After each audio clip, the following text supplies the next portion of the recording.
If your routine has turned robotic and you feel like your life is stuck in autopilot and you're constantly falling off of routines, this video is for you. Today I'm giving you my exact plan on how I reset, organize my life, and stay consistent without falling victim to hustle culture. So let's start a system that actually works. Let's get right into the video.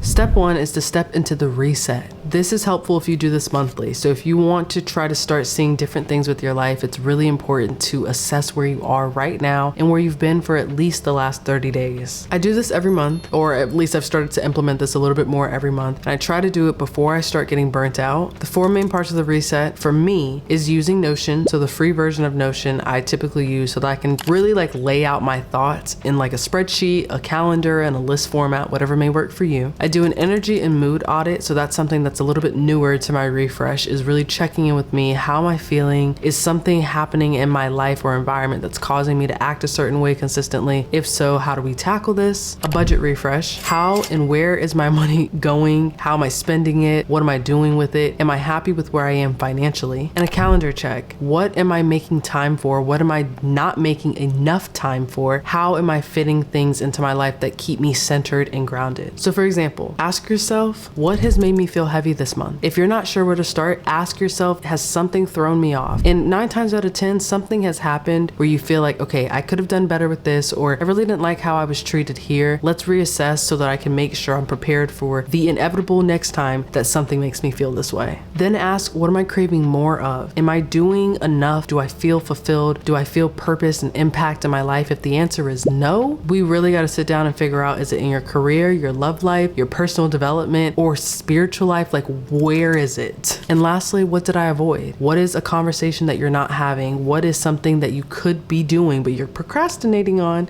You have to ask these questions in order to get a better glimpse at what your dream life can really turn into reality for. This is also a time where you let go of guilt, doubt, anxiety, whatever emotion is trying to put you in a chokehold. Truly say, I reject this thought. The same way you block people on social media, block the thought. And it's easier said than done. I admit that. But the more you tell yourself, I don't even subscribe to that. Just like YouTube, I don't even subscribe to the thought that I won't make and see my dream life. I don't even subscribe to the thought that I can't get this piece of work done.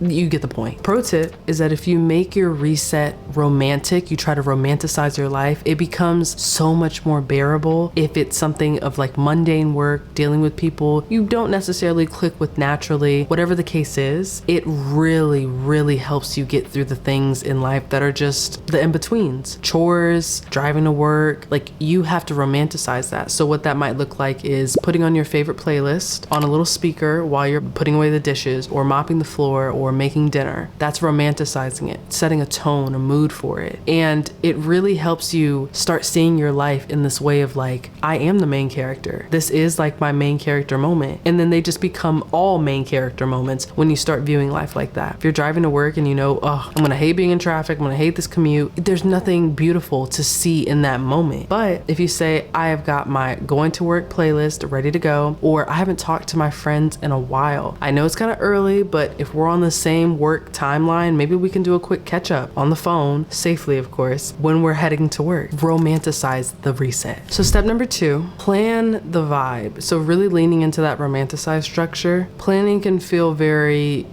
tedious, oh, I have to do this. And then you realize you're making checklists for your checklist, and it's is anything ever getting done? That's when you have to take a step back and view it as self-care. If you're taking care of yourself, that means you want to check off the things on your list. You want to see progress. You want to be 1% better. If it's just, I have to do this, I have to do that. No, that's where we're changing the language and we're talking about, I get to do this, I'm blessed to do that. That's first and foremost. After you start changing the way that you're speaking and thinking about things, you can really start seeing your life in a way of, the opportunities are endless for me. This is going to grow my character. This is going to help me be a better version of myself. Planning is how you show love to your future self. I used to be a master procrastinator. I would wait till the literal final hour to get things done sometimes. And it was just because of a multitude of reasons, a creative rut. I just didn't feel inspired enough. I just didn't want to do it. But it's all because of Parkinson's law. If you're not familiar with it, it's basically saying if you have 5 hours to do one task, you're going to take the whole 5 hours. But if you only have 5 minutes to do a task, you're going to do as much as possible within that 5 minutes to see as much as possible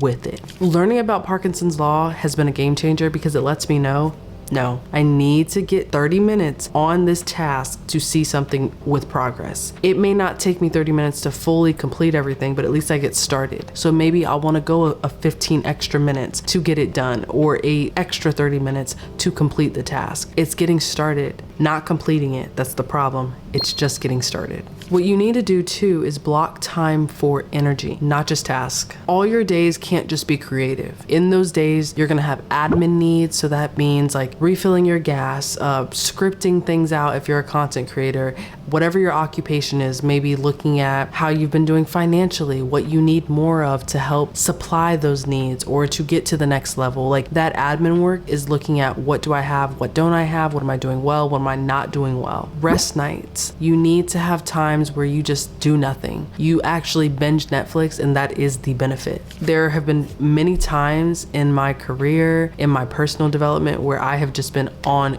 go. I'm talking no rest days. It honestly was so much more detrimental than it was beneficial to my growth, because I never had time where I could look forward to just taking a breath and spending time thinking about absolutely nothing. Like at most, a grilled cheese. At most, what I'm gonna have for dinner. Like really small, low capacity lift thoughts are so important to schedule into your week. So for example, if your creative days, you're more, pumped up in the beginning of the week, Monday, Tuesdays, those are going to be the days where you truly script things out. Maybe you're not a creative, but maybe you're a lawyer or a doctor or someone in just a different occupation. You're going to use Monday and Tuesday as the days that you plan, the days that you film, the days that you do the most admin work for that role. And then after that, Wednesday, Thursday, middle of the week, that's when the actual admin work comes into play. So you're thinking, I know that I need to get new scrubs. Say, for example, you're a nurse. I need to get new scrubs. I need to make sure that I have my time off on the calendar. I need to check in with a couple of people, look at this paperwork for a patient. Those are the midweek moments where you're like, I don't want to deal with this on Friday, and I definitely don't want to look at this on Monday. So that's a really good indication of like, I thrive better in the week if you feel like you're seeing more of that flow. And then kind of test out different ways that you do that, and you'll kind of find the flow for you. But that's where I've started to see my life lean in. Creative on the front end, admin work on the middle, and then on back end, rest days. I want to romanticize my weekend. I want to think about being in a face mask where I am eating popcorn, binging a new show, and just honestly not thinking about anything at all. It really sets you up for getting excited about what's coming next in your week. Even if you have mundane tasks at work, with people, with clients, whatever, it just makes it so much more bearable. For me, I like color-coded calendars. I like things to be as structured and ordered as possible. It just makes you feel like you're always on it. I know there's this thing about the it girl mentality. I don't really follow that, but I do follow some thoughts around how you can become more of that main character. And it's just because you're living your life. You want to be the person that truly shows up, loves who they see in the mirror. And some days you're going to be on the down, but most days you want to feel like you're on the up. So that's how to kind of start getting there. Mood-based playlists have truly changed the game for me. Fun fact, I ran a 5K last month with my boyfriend, and it was probably one of the hardest things that I do every year. But it is also one of the most rewarding things, because you think in your head you can't do it until you do it, and you're like, okay, I'm good. I created a playlist for that to keep me going, because I knew 20 minutes in, 30 minutes in, having like that time frame of wanting to be done no later than 40 minutes, because it's only my second 5K, I knew that there were going to be songs that I put on my playlist that would help get me through. The same way that I thought that process through is the same way you can do the same thing for you. At work, 2 p.m., 3 p.m. comes around and you're on that stretch until 5 p.m. You need to find times where you can go on a walk, put your playlist on, put a podcast on, put anything on that really helps you recenter and gets you back to you. Each day is going to look different, but if you plan and prep for it as best as you can, it becomes less of a problem when you start feeling that sluggish moments of like, I just don't want to do this. I'm just not feeling motivated. Like, you find ways to prepare for when you will not feel motivated. And if you're less of an auditory and more of a visual, Pinterest, it will be your best friend in this sense. Like, I have so many boards that I don't even look at after I add them to my boards. It's ridiculous. But there are some times where I'm spending a Friday night just scrolling through Pinterest, and maybe I will look back at my dream house and remember why I'm doing things, how I'm excited excited to help the people in my life. You have to find different things and reminders that help you get through those tough days, those reset moments that you're looking for. You're doing a great step by just watching content that talks about it already. But the next step is the action step. And we often can find ourselves stopping at the consumption step, which is where we're at right now. Consumption, finding all these YouTube videos, creating, all these, or I guess viewing all these Pinterest boards, doing all that. The action step is where we need to bridge that gap. We love watching this content, we love having all this knowledge, but what are we doing with it once we have it? It may not start and stop at the Pinterest board with you, but you need to create a goal, an end of week goal. I am so excited that I saw this video. I know I want to take action by finishing this project that's due next month, this week. If I had the time and I just don't want to drag it out, how can I do that? That's gonna help you get from consumption to action. And overall, doing this, creating this structure will help give you and bring you more peace because you don't have to rely on motivation anymore. That's the goal. You start creating discipline instead of relying on motivation. Step number 3, stay with me now.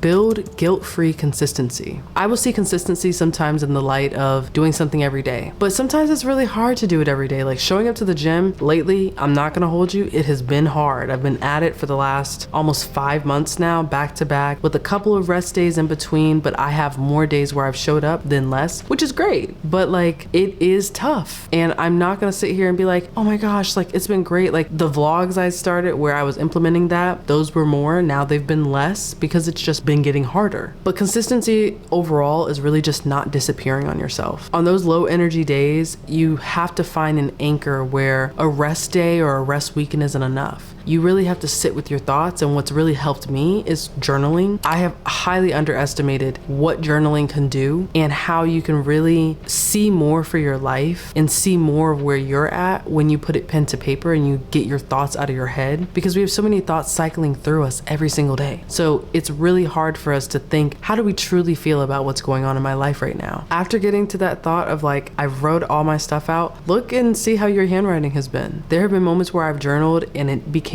chicken scratch by the end of it because I was holding so much emotion in that I didn't even realize it was still bothering me, just because I was still going through life, not really responding to what had happened or how something made me feel. After that, start a daily reset. This might look like making your bed every morning, or clearing out digital clutter, so your photo album on your phone or your desktop where you can't even see what the image is anymore. After you get consistent with those mini actions, that creates a sense of reward. So now you can move forward to creating that weekly mini list. How can I create more that gets me out of this guilty mentality? You ask yourself, what went well, what drained me, and what do I need more of? Consistency cheat code will always be, when you fall off, do not shame yourself. Just reset. Seriously, if you have to give yourself a body cue, literally press your shoulder and be like, all right, I'm resetting. This is not going to stop me. That can be that for you. But for others, it truly might be, all right, I'm gonna watch my favorite show and that's gonna be my reset. Things are gonna look different tomorrow because I said so. But that takes time and practice, but you gotta show up consistency first, and then you're gonna start seeing a little less guilt and a lot more growth. And step number 4, align your days with your dream life. No one's gonna show up for it but you. People can be excited for you, cheer you on, but at the end of the day, you are the one that's doing this. Your routines are either moving you closer to your dream life or keeping you stuck in the one that you're trying to outgrow. I ask myself, if I had my dream life right now, how would I be showing up? What would I do? Who's around? What does my environment look like? What am I speaking about 45% of my time? And what am I using the other? So I know parts of that will look like having morning movement. I always want my body to feel loved and stretched and moved around. And I feel like I am just becoming the healthiest version of myself. For you, that might look like just stretching or yoga or running or lifting. Whatever that looks like for you, you have to get daily bodily movement so that you can feel prepared for the day. Quiet, deep work time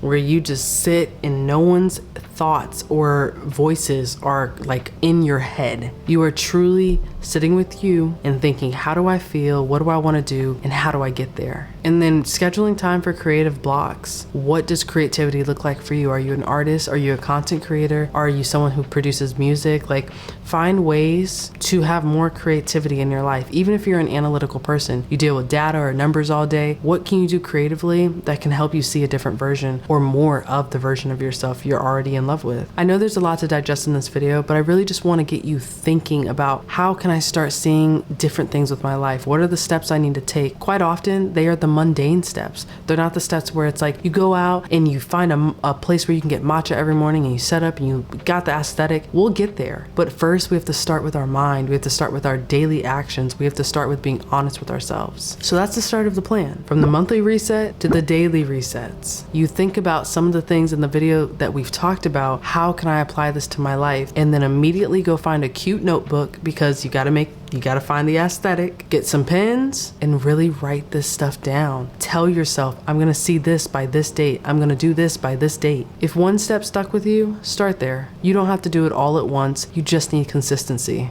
If you're a real one and you stayed until the end of this video, comment this emoji so that I know that you watched all the way through. And let me know below what you're working on, like how you are truly about to start showing up differently for your life, regardless of who has anything to say about it. I want to see the best version of yourself by the end of this year. And then I want you to think, how can I even do more in the following year, God willing? So I hope this really helped you start thinking about your realignment. Continue showing up for yourself regardless of who's watching. I'll see you guys in the next video.